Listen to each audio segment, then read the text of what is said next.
Bismillahirrahmanirrahim. Assalamualaikum warahmatullahi wabarakatuh. Alhamdulillahi rabbil alamin. Assalatu wassalamu ala ashrafil anbiya'i wal mursalin wa ala alihi wa ashabihi ajma'in. Wa la hawla wa la quwata illa billahil alil azim. Allahumma la sahla illa ma ja'altahu sahla wa anta taj'alu hazana iza syi'ta sahla. Rabbi syrah li sadri wa yassir amri wahlul 'uqdatam min lisani yafqahu qawli, amma ba'du. Kepada yang terhormat Imam Besar Masjid Wilayah Persekutuan yang saya kasihi, segenap asatizah, para alim ulama, para imam, para masyayikh di masjid yang mulia ini, wabil khusus kepada segenap hadirin wal hadirat hafizakumullah. InsyaAllah pada pagi hari ini kita akan meneruskan pengajian kita kitab Syiarus Salikin dalam program Serambi Ilmu Online, dengan harapan insya-Allah ilmu yang kita dapatkan menjadi ilmu yang bermanfaat fi dini wa dunia wal akhirah. Hadirin wal hadirat hafizakumullah, insya-Allah kita berada pada juz 1 iaitu bab ke-10. Juzuk 1 bab ke-10 pada menyatakan wirid-wirid dan tertibnya. Kita berada pada muka surat 574 bagi edisi yang berada di depan saya ini. Hadirin wal hadirat hafizakumullah. Bismillahirrahmanirrahim. Qala mu'allifur rahimahullah wa nafa'ana bihi wa bi ulumihi amin. Syahdan, adab-adab tidur itu 10 adab. Adab pertama, suci daripada hadas yang besar dan hadas yang kecil, dan suci batinnya daripada segala najis yang di dalam batin, iaitu segala sifat yang kejahatan seperti takbur dan hasad, riya, ujub dan lain-lainnya, dan sunat pada ketika hendak tidur itu bersugi. Jadi ini adalah adab-adab 10 adab-adab tidur, itu 10 adab. Pertama itu disunatkan untuk berhadas kecil, hadas besar dan lain-lain. Pasal kita dalam keadaan suci, tuan-tuan perempuan, dan bersih. Bersih gigi, gosok gigi dan semua tu. Jadi dalam Islam tu dah ajar dah gosok gigi sebelum tidur. Cuma zaman dulu tu bersugilah. Jadi kita kena didik anak-anak kita untuk belajar gosok gigi sebelum tidur, kerana dia adab dalam Islam. Dia adab yang diajarkan dalam kitab Ihya Ulumuddin oleh Imam Ghazali. Diajarkan di dalam kitab Syiarus Salikin karangan Syekh Abdul Samad Al-Falimbani, iaitu untuk membersihkan segala kejahatan, penyakit hati, takabur, hasad, riya, ujub dan lain-lainnya. Adab kedua, sunat pada ketika hendak tidur itu ia menyediakan akan suginya dan tempat air sembahyangnya, dan sunat pada tiap-tiap bangun dan tiap-tiap bangkit daripada tidurnya itu bersugi. Dan jikalau tiada mudah akan air, maka sunat bertayamum. Maka jika tiada mudah akan yang demikian itu, maka hendaklah ia duduk menghadap kiblat, serta ia masyghul, iaitu sibukkan diri dengan zikrullah. Ini apa? Zikrullah, dan berdoa dan bertafakur di dalam nikmatnya, nikmat Allah, dan di dalam af'alnya dan kudratnya. Jadi bersyukur apa yang kita dapat hari ini, apa yang kita buat tak baik tu kita bertaubat, muhasabah. Kan? Jadi semuanya kita prepare. Kalau zaman sekarang bangun tidur untuk berwuduk semua tu, insya-Allah dah selesailah. Kita ada bilik air dekat je. Zaman dulu mungkin dia kena prepare bawa air masuk. So mungkin tu tidak kita terlalu fokus. Tapi yang kita fokus ini adalah tafakur tersebut. Di mana kita sebelum tidur tu ingat apa yang kita buat. Baik ke tak baik. Berdoa kepada Allah. Bukakan hatinya. Dibaikkan hari yang akan datang ini. Ini. Maka yang demikian itu menempati akan segala sembahyang di dalam malam itu. Dan sunat pada ketika hendak tidur itu bahawa berniat ia akan jaga pada malam itu kerana berbuat ibadah. Jadi dia dah niat, dia nak bangun awal untuk solat ibadah, untuk buat tahajud. Kerana sabda Nabi SAW, man ata firasyahu wa huwa yanwi ayyakuma yusalliya minal laili faghalabathu ainahu hatta yusbiha kutiba lahu ma nawahu wa kana naumuhu sadaqatan alaihi minallahi ta'ala. Rawahu An-Nasa'i wa Ibnu Majah Al-Iraqi. Iaitu bermaksud, artinya, barang siapa mendatang ia akan tempat tidurnya dan ia berniat akan bahawa berdiri sembahyang daripada malamnya, maka menggerasi akan dia oleh dua matanya, mengerasi akan dia oleh dua matanya, maka tertidur ia hingga waktu subuh, nescaya disuratkan baginya akan yang diniatkan akan dia itu, dan adalah tidurnya itu sedekah atasnya daripada Allah Ta'ala. Jadi kita kena niat bila nak tidur tu, memang niat nak bangun tahajud, tuan-tuan dan puan-puan. Kena ada niat yang baik dah. Untuk bangun tahajud tu kena ada.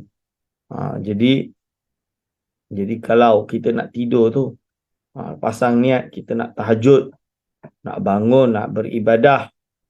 Walaupun tertinggal, dah niat. Allah bagi kita sedekah lah. Dan niat cuma tak bangun. Tapi kalau saya pasal alam 3-4 biar bangun. Bila bangun kita boleh tahajud dan lain-lain. Masya Allah. Hadirin wal hadirat hafizakumullah. Tu kalau saya lah. Jadi kita kena berusaha, hadirin wal hadirat hafizakumullah, yang sebaik mungkin untuk mendapat yang terbaik insya-Allah.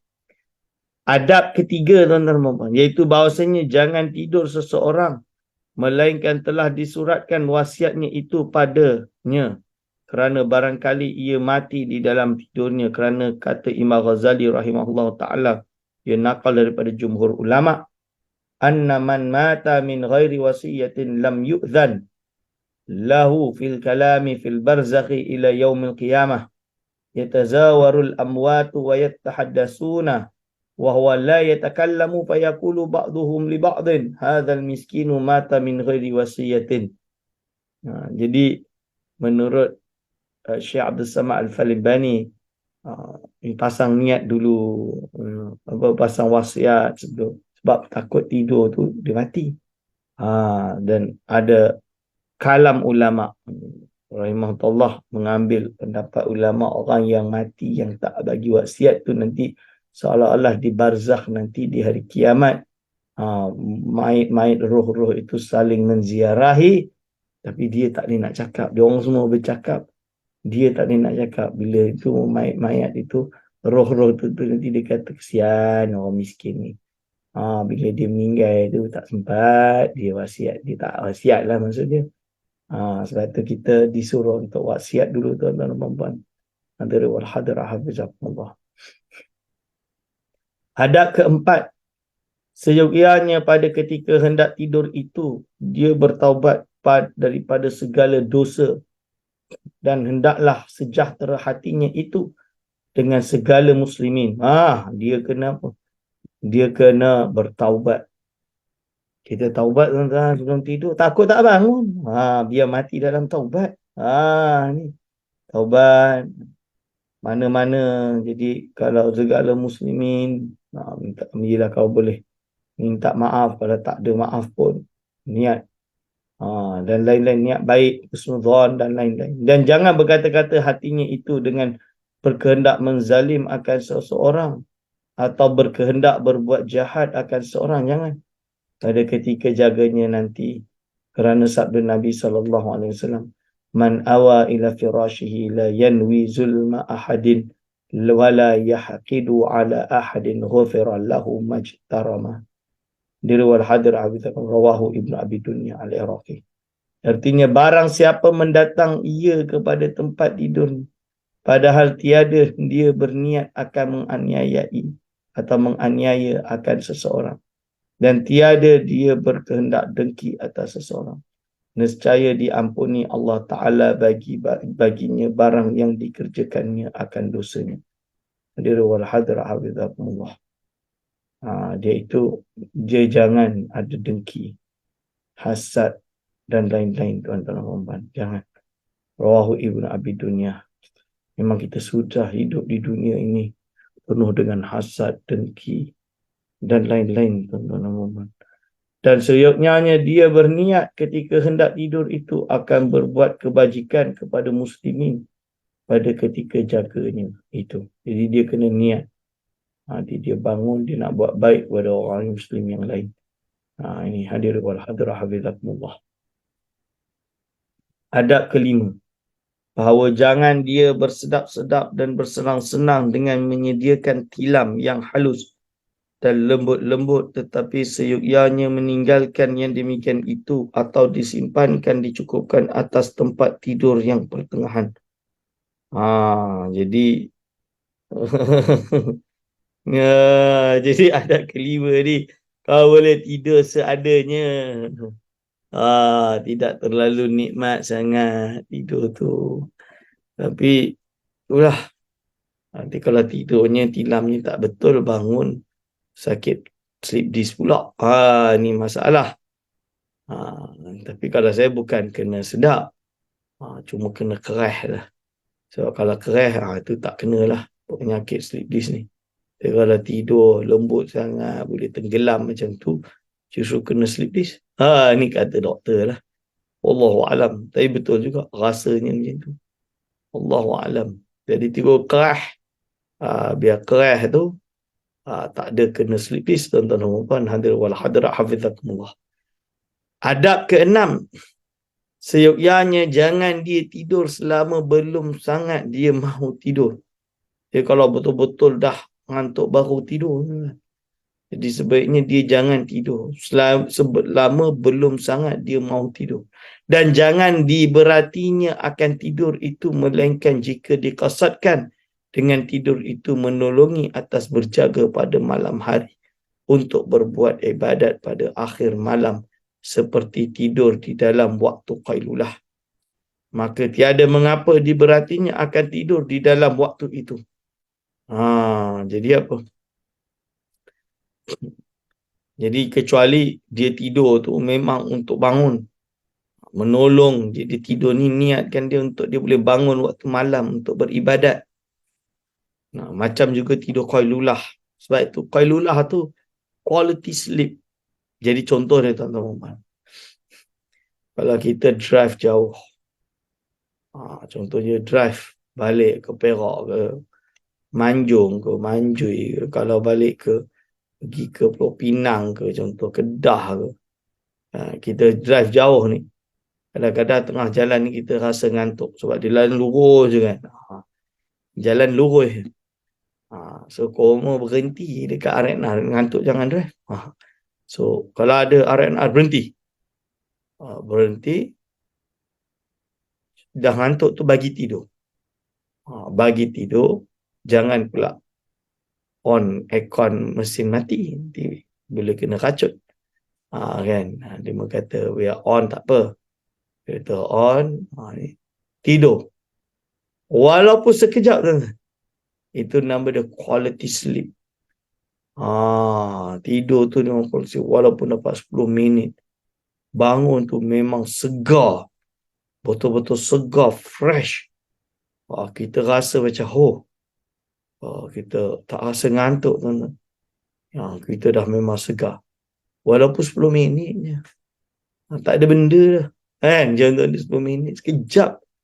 Tapi tidur 10 minit tu adalah quality sleep. Itu betul. Saya dah rasa kan. Jadi kadang saya tu rasa drive jauh seorang. Tapi drive, bila rasa ngantuk je, ada R&R, saya terus berhenti. Saya tak nak terus, tak nak jalan. Ya. Saya berhenti. Saya biar tidur tu dalam keadaan tengah ngantuk, rasa ngantuk tu. Cepat. Parking je, suruh parking, terus tidur. Memang terlelap kan. Terlelap tu, walau 10 minit bangun tu. Segar. Ni, qailulah macam tu. Sebab tu nama dia qailulah. Tidur sekejap. Ni. Jadi, manusia ni, terutama Rasulullah SAW mengisyaratkan di dalam hadis-hadisnya, siang waktu istiwa ni, matahari tengah tegak ni, sama ada kita, contoh dia lepas zuhur, contoh dia. Kita memang sedap kalau nak tidur, walau 10 minit. Tidur 10 minit, bangun tu segar sampai malam. Malam tu kita boleh buat kerja. Hadir wal hadir hafizakumullah. Boleh tak tidur sampai pukul 1. Atau kita tidur gitu tapi kita bangun, kita buka kerja sampai pukul 10 kita tidur. Tapi pasal alam pukul 4 bangun. Boleh. Tahajud. Hadir wal hadir hafizahullah. Kuasa tahajud tu tuan-tuan tak tahu kehebatan dia. InsyaAllah tuan-tuan jadi fokus nak lawan Alzheimer. Bangun tahajud. Bangun tahajud. Kiai saya memang tak pernah tinggal tahajud. Sampai dia meninggal, dia tak pernah kena Alzheimer. Dia tak pernah kena pikun. Dia tak pernah, dia tak lupa. Itu kekuatan tahajud, Masya Allah. Sebab dia buat otak kita aktif. Hadir wal hadir hafizakumullah. Ini dia. Jadi kena nak lawan Alzheimer tu aktif. Jangan stop. Once you stop, habis. Jangan berhenti. Yang dah pencet. Inilah aktif. Mengaji. Menghafal. Bangun tahajud. Dah tak boleh menghafal dah tua. Dia tahu yang belum hilang lagi itu. Jangan berhenti. Teruskan menghafal. Tapi yang dah terhilang dah daya untuk menghafal. Benda yang lain jangan stop. Bagi otak ni aktif. Tak ada istilah pencen nak tengok TV je. Hai, jangan. Penyakit TV terus. Kalau untuk tengok mengantuk, jangan. Melainkan yang bermanfaat. Yang beranalisa, yang otak kita berjalan dan lain-lain. Itu tak apa.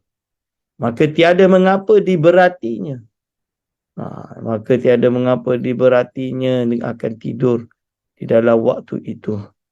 Dan jika dia sangat mahu tidur, sekira-kira jika dia sembahyang atau berzikir, nescaya tiadalah tahu dia akan barang yang dikatanya itu atau yang diperbuatnya itu.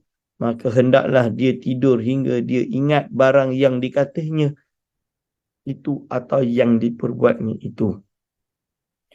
Adab ketujuh, sunat dia tidur menghadap kiblat. Sunat dia tidur menghadap kiblat, teman-teman. Itu menghadap kiblat itu ada dua bahagian. Pertama, seperti orang yang hampir mati, iaitu terlentang atas belakangnya dan adalah mukanya dan dua tapak kakinya itu kepada kiblat.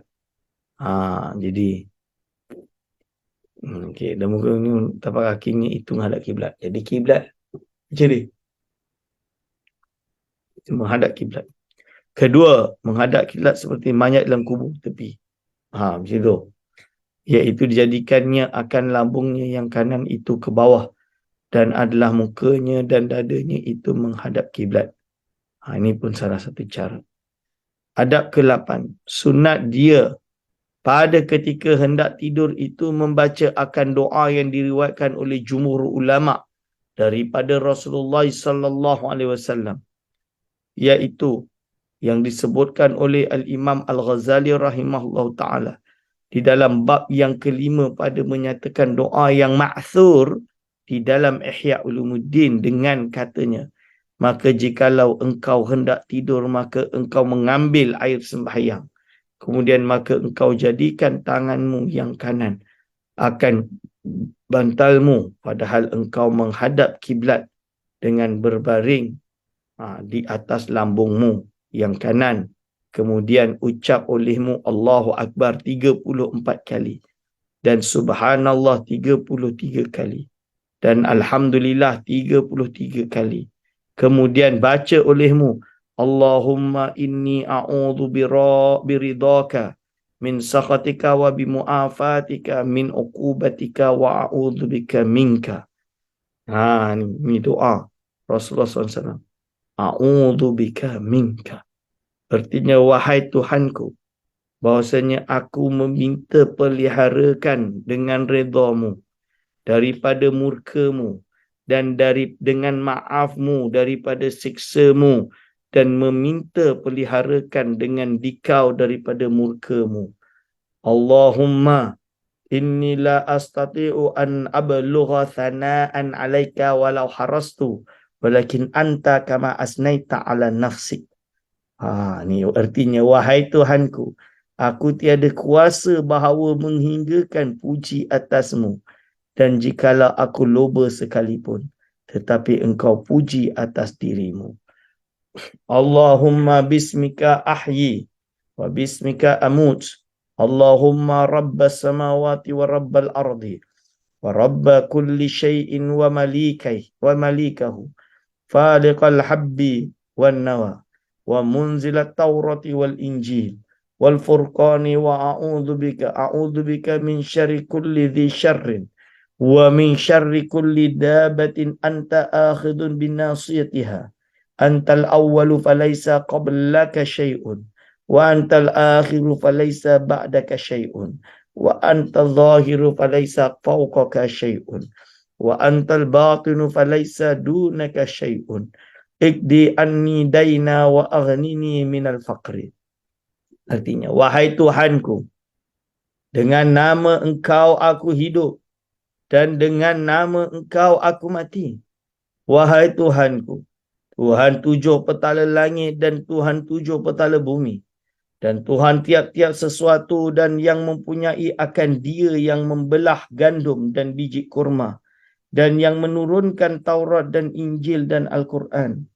Aku meminta peliharakan dengan Dikau daripada kejahatan tiap-tiap yang mempunyai kejahatan, dan daripada tiap-tiap segala yang melata yang engkau ambil dengan ubun-ubunnya, yakni sekalian haiwan yang melata itu, di dalam pegangan kudratmu dan di dalam perintahmu. Engkau yang permulaan, maka tiada yang dahulu daripadamu sesuatu. Dan engkau yang kemudian, maka tiada yang kemudian daripadamu sesuatu. Dan engkau yang zahir, maka tiada yang tersembunyi daripadamu sesuatu. Dan engkau yang batin, maka tiada tersembunyi daripadamu sesuatu. Bayarkanlah olehmu daripada aku akan hutangku, dan kayakan olehmu akan daku daripada papa. Allahumma anta khalaqta nafsi wa anta tatawaffaha laka mamatuha. Allahumma in amattaha faghfir laha wa in ahyaitaha fahfadha. Allahumma inni as'aluka al-afiyata fid dunya wal akhirah. Artinya, wahai Tuhanku, engkaulah yang menjadikan akan diriku dan engkaulah yang mematikan akan dia. Bagimu matinya dan bagimu hidupnya. Wahai Tuhanku, jika engkau mematikannya, maka ampunilah olehmu akan dia. Dan jika engkau menghidupkannya, maka peliharakan akan dia. Wahai Tuhanku, aku memohon akan Dikau afiat di dalam dunia dan akhirat. Allahumma aiqidhni fi ahabbis sa'ati ilaika wasta'milni bi ahabbil a'mali ladaika allati tuqarribuni ilaika zulfa wa tub'idni bu'dan min saqatika wa as'aluka an tuqidhani wa astaghfiruka wa fataghfira li wa ad'uka fatastajiba li. Artinya, wahai Tuhanku, bangunkan olehmu akan daku di dalam saat yang terlebih kasih kepadamu, dan jadikan olehmu akan daku berbuat amal yang terlebih kasih akanmu, yang menghampirkan aku kepadamu dan menjauhkan ia akan daku daripada murkamu, akan yang terlebih jauh, dan aku memohonkan kepadamu bahawa engkau bangunkan daku. Aku meminta ampun akan Dikau, maka ampunilah olehmu bagiku, dan aku meminta akan Dikau, maka perkenankanlah olehmu akan daku. Bismika Rabbi wada'tu jambi wa bismika arfa'uhu faghfirli dhanbi. Allahumma kini azabaka yawma tajma'u ibadaka. Allahumma aslamtu nafsi ilaika wa wajjahtu wajhi ilaika wa fawwadtu amri ilaika wa alja'tu dhahri ilaika raghbatan wa rahbatan ilaika La malja'a wa la manja minka illa ilaika. Amantu bi kitabika alladhi anzalta wa nabiyyika alladhi arsalta. Artinya, dengan namamu ya Tuhanku, aku menurunkan lambungku dan dengan namamu aku akan mengangkatnya. Maka ampunilah olehmu bagiku akan segala dosaku. Wahai Tuhanku, peliharakan akan daku daripada siksamu pada hari yang engkau himpunkan segala hamba-Mu itu, iaitu hari kiamat. Wahai Tuhanku, aku serahkan diriku kepadamu dan aku hadapkan mukaku kepadamu dan aku serahkan segala pekerjaanku kepadamu dan aku sandarkan belakangku kepadamu kerana gemar aku kepadamu dan kerana takutnya aku kepadamu. Tiada tempat berserah dan tiada tempat bersandar daripadamu melainkan kepadamu, dan percaya aku dengan kitabmu yang engkau turunkan dan aku percaya dengan nabimu yang engkau suruhkan.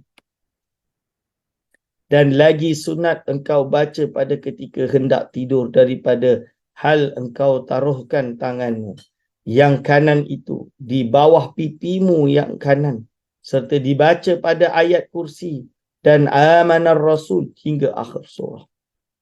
Dan lagi sunat engkau baca pada ketika hendak tidur itu surah Al-Ikhlas dan surah Al-Falaq dan surah An-Nas. Ini yang disunatkan baca. Surah An-Nas. Kemudian engkau hembuskan kepada kedua telapak tanganmu. Kemudian engkau sapukan kedua tapak tanganmu kepada kepalamu dan kepada mukamu dan kepada segala tubuhmu. Basuh semua. Jadi usap semua. Dan lagi sunat engkau baca pada ketika hendak tidur surah Al-Mulk. Sebab itu kita lepas isyak baca Tabarakalladzi biyadihil mulk. Surah Al-Mulk. Dan hendaklah engkau tidur padahal engkau majghul di dalam zikrullah hingga lenyap tidurmu di dalam menyebut akan zikrullah. Dan lagi sunat engkau baca 4 kalimat iaitu Subhanallahi walhamdulillahi wa la ilaha illallah wallahu akbar 25 kali. Maka menjadi perhimpunannya iaitu 100 kali. Hadirin wal hadirat hafizakumullah. Ini adalah wirid dia. Adab. Dan kata Sayyidi Syekh Abdul Qadir Al-Jailani. Ini yang saya sebut pada program Maulid, Grand Maulid Syekh Afifuddin Al-Jailani, iaitu mengadakan Grand Maulid dan Haul Syekh Abdul Qadir Al-Jailani hari Sabtu yang lepas. Ada rakamannya, saya berbicara tentang iaitu tarikh Islam di alam Melayu. Saya sebut iaitu Syekh Abdul Qadir Al-Jailani ini adalah seorang Sultanul Awliya, wali yang sangat besar dan agung. Disebut, tuan-tuan, disebut di dalam kitab-kitab alam Melayu termasuk kitab Siyarus Salikin. Syekh Abdul Samad Al-Falimbani menyebutkan sebagai Syekh Abdul Qadir Jailani, Sayyidi, dan Sultanul Awliya dan lain-lain gelar. Qaddasallahu sirrahu di dalam kitabnya yang bernama Al-Ghunniyah. Jadi kitab Syekh Abdul Qadir Jailani ini ada kitab berjudul Ghunniyah. Ghunniyatul Talib. Ghunniyah. Apa dia kata? Dan sunat bahawa jangan engkau tidur hingga terlebih dahulu membaca 300 ayat supaya engkau masuk di dalam Zumratul Abidin, yakni di dalam perhimpunan orang yang abidin, dan supaya jangan disuratkan akan dia daripada orang yang ghafilin. Maka hendaklah dibaca surah Al-Furqan dan surah Asy-Syu'ara. Maka bahawasanya keduanya 300 ayat. Dan jika tiada dihafaz akan dua surah itu, maka membaca surah Waqi'ah, dan surah Nun, dan surah Al-Haqqah, dan surah Al-Ma'arij, dan surah Al-Mudaththir. Maka bahawasanya di dalam sekalian itu 300 ayat. Dan jika tiada hafaz akan segala surah itu, maka hendaklah dibacanya surah At-Tariq hingga akhir Quran. Maka bahawa sekalian itu 300 ayat. Dan jikalau kuasa ia membaca Al-Quran 1000 ayat dahulu daripada tidur itu, maka iaitu terlebih baik dan terlebih sempurna fadilatnya itu, dan disuratkan baginya beberapa qintar minal ajri, yakni disuratkan baginya beberapa pikul daripada pahala, dan disuratkan pula baginya daripada orang yang qanitin, yakni abidin, dan adalah demikian itu daripada surah Al-Mulk hingga akhir Al-Quran. Dan jika tiada kuasa ia akan yang demikian itu, maka dibacanya 250 kali surah Al-Ikhlas, kerana perhimpunannya itu 1000 ayat Al-Quran. Masya Allah. Jika dikumpulkan banyak ini disebut oleh Syekh Abdul Qadir Al-Jailani di dalam kitab Ghanyatul Talibin. Al-Ghanyah, kita panggil kitab Al-Ghanyah. Hadirin wal hadirah hafizakumullah ini. Dan lagi kata Sayyidi Syekh Abdul Qadir Al-Jailani qaddasallahu sirrahu, dan seyuknyanya bagi seseorang bahawa jangan dia meninggalkan 4 surah pada tiap-tiap malam, iaitu surah Al-Sajadah, surah Yasin, surah Ad-Dukhan dan surah Al-Mulk. Dan jika dibaca sertanya itu akan surah Az-Zumar dan surah Al-Waqi'ah, maka itu terbaik, terlebih baik.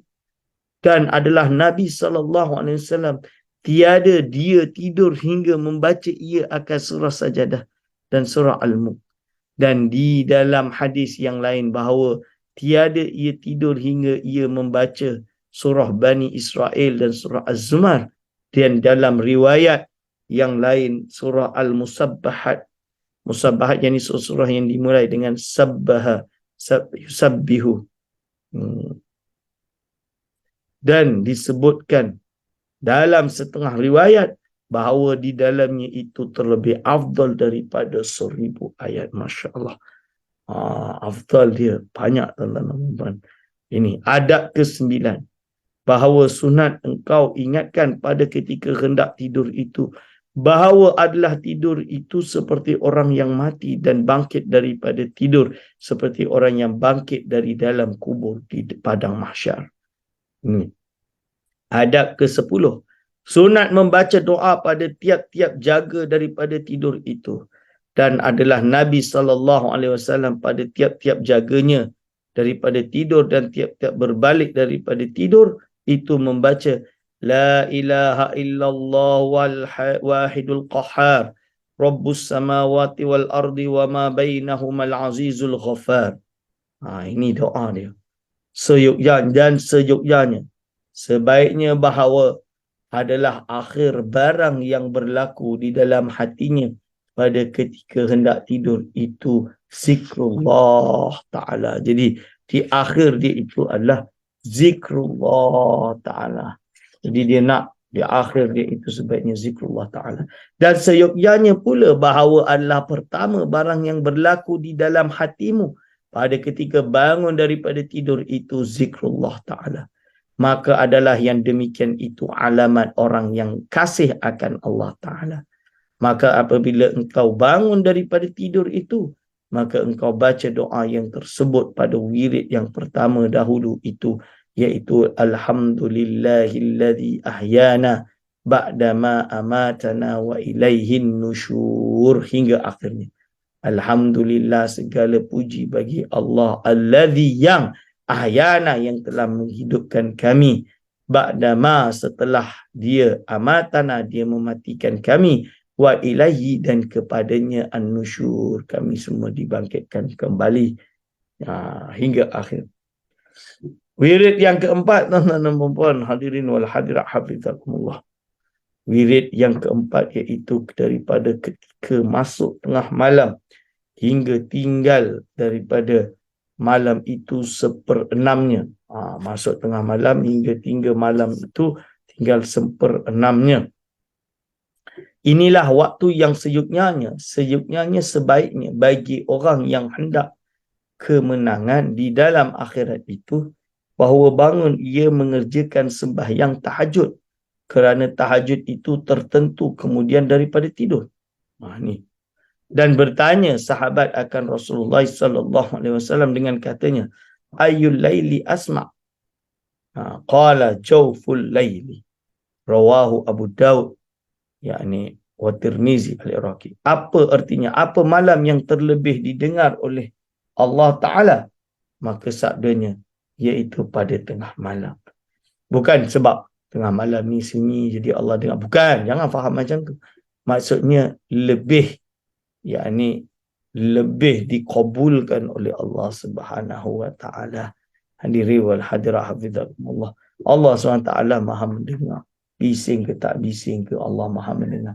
Cuma yang lebih dikabulkan, lebih kurang macam tu bahasa dia. Hadirin wal hadirah hafizakumullah.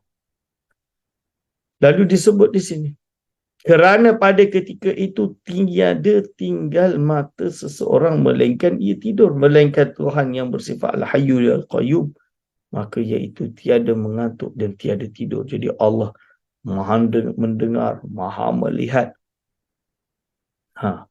Dan sabda Nabi Daud alaihi salam, sabda Nabi Daud, Ilahi inni uhibbu an ata'abbada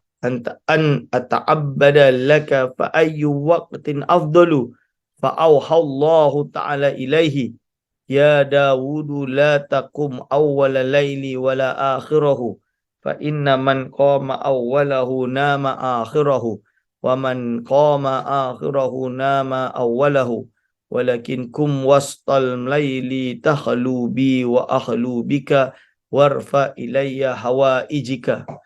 Rawahu sahibul Qut. Jadi ini diriwayatkan oleh pengarang kitab Qutul Qulub, seperti yang disebutkan dalam kitab Ithaful Murid.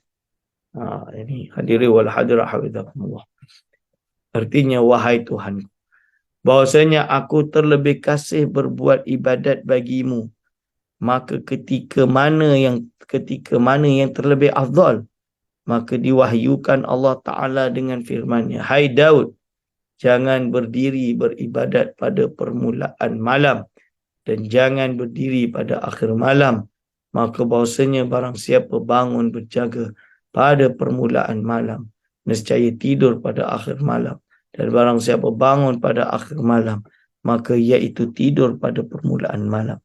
Tetapi bangun olehmu mendirikan ibadat pada pertengahan malam hingga engkau bersunyi dengan aku dan aku bersunyi dengan dikau, dan angkatkan olehmu kepadaku akan sekalian hajatmu, yakni pinta olehmu akan segala kehendakmu, nescaya aku beri akan dikau. Wa su'ila alaihi salam ayyul laili afdal, faqala nisful laili ghabir, yakni al-baqi. Rawahu Ahmad wa Ibn Hibban al-Iraqi. Artinya, ditanya oleh sahabat akan Nabi SAW, apa malam yang terlebih afdal? Maka sabdanya, iaitu pertengahan malam yang ghabir, yakni yang tinggal. Pertengahan malam yang ghabir, yang tinggal, al-baqi. Dan adalah pada akhir malam itu, beberapa hadis Nabi SAW yang mengkhabarkan bahawasanya arash itu bergerak-gerak di dalam pertengahan malam yang akhir itu, dan berhembus angin daripada syurga yang bernama Jannatul Adn, dan turun rahmat Allah Ta'ala pada ketika itu kepada langit yang pertama. Seperti sabda Nabi SAW, yanzilu Rabbuna tabaraka wa ta'ala fi kulli laylatin ila sama'id dunya hatta yabqa thuluthul laylil akhir yaqulu man yad'uni fa astajiba lahu wa man yaz'aluni fa u'tiyahu wa man yastaghfiruni fa aghfir lahu. Rawahu Tirmizi kitab Da'awat. Artinya, turun rahmat Tuhan kami tabaraka wa ta'ala pada tiap-tiap malam kepada langit dunia pada ketika tinggal sepertiga malam yang akhir. Maka berfirman ia, barang siapa berdoa akan daku, nescaya aku perkenankan doanya. Dan barang siapa memohonkan akan daku, segala hajatnya ia itu nescaya aku beri akan dia. Dan barang siapa meminta ampun akan daku, nescaya aku ampuni segala dosanya itu. Hadirin wal hadirat, hafizakumullah. Itu adalah wirid yang selanjutnya. Baik, insyaAllah kita mungkin berhenti sampai di sini, di Syahdan, dan kita akan sambung lagi pengajian kita ini pada minggu hadapan. InsyaAllah kita harap istiqamah dan dapat menghatamkan kitab ini sebaik mungkin, insyaAllah. Aqulu qawli hadza astaghfirullah li wa lakum. Wassalamualaikum warahmatullahi wabarakatuh.